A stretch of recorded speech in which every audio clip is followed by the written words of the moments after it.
Selamat pagi. Untuk kesempatan hari ini saya Simon Yuranito, nomor induk 0483 48654. Dalam hal ini saya mau menyampaikan tentang tahapan-tahapan sidang atau tahapan-tahapan perceraian dalam pengadilan. Sebab untuk perceraian itu hakim tidak langsung dapat untuk memutuskan, harus melalui beberapa tahap. Ya, diantaranya adalah tahap mediasi.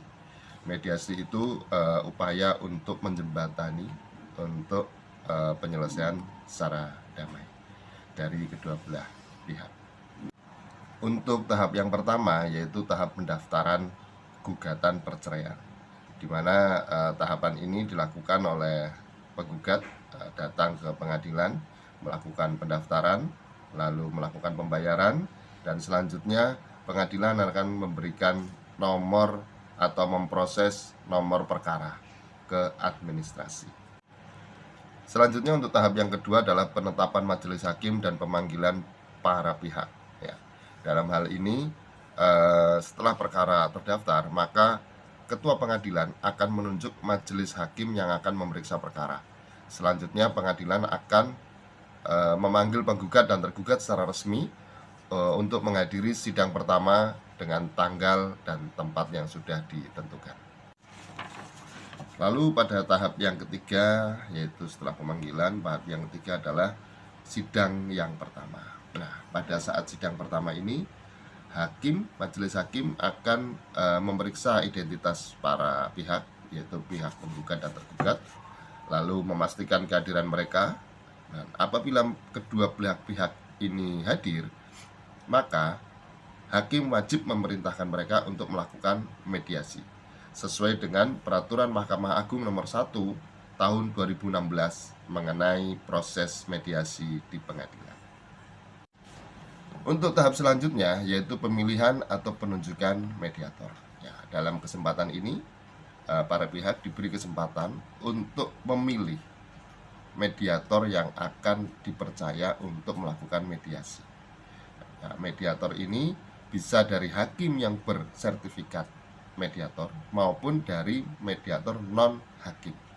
Nah, akan tetapi jika kedua belah pihak tidak dapat menyepakati mediator mana yang akan digunakan atau untuk membantu, maka mediator akan ditunjuk langsung oleh majelis hakim. Untuk tahapan berikutnya adalah pelaksanaan mediasi. Pelaksanaan mediasi ini pada tahap ini mediator akan mempertemukan para pihak, yaitu pihak tergugat dan penggugat, untuk membicarakan proses penyelesaian secara damai. Apakah ada hal-hal untuk mencari kemungkinan supaya sengketa damai, lalu membantu para pihak untuk menemukan solusi. Ya.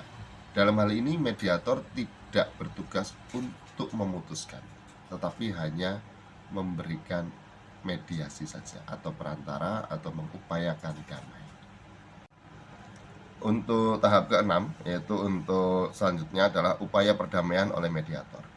Nah, dalam kesempatan ini mediator akan menggali perkara, pokok perkara yang terjadi atau pokok perkara yang ada, untuk mengupayakan kedua belah pihak supaya dapat mempertahankan rumah tangga dengan menjalin komunikasi yang lebih baik.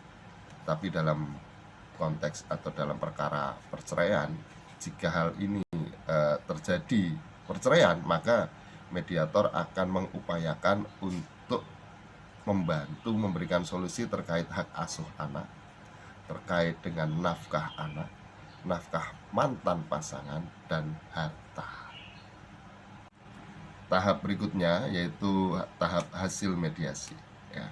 Hasil mediasi ini ada dua.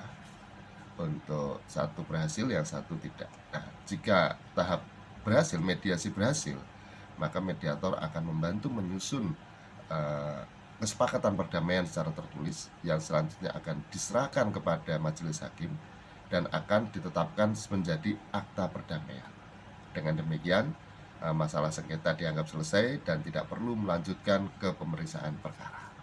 Tetapi apabila dalam hal ini mediasi gagal, maka mediator akan membuat laporan bahwa mediasi gagal, yang selanjutnya perkara akan dikembalikan ke majelis hakim dan akan dilanjutkan ke tahap persidangan, yaitu tahap pemeriksaan pokok perkara hingga putusan dijatuhkan. Baik, hal itu tadi adalah tahapan proses mediasi.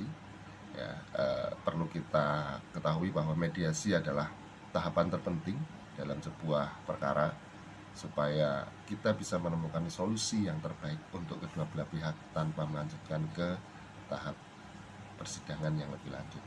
Nah, dalam hal ini para pihak diberi kesempatan untuk melakukan upaya perdamaian. Ya, karena kalau dalam hal perceraian ini tadi kita akan mengutamakan kepentingan keluarga, ya, supaya terjadi hal-hal yang lebih baik untuk kedepannya. Demikian dari saya. Terima kasih. Selamat kembali beraktivitas.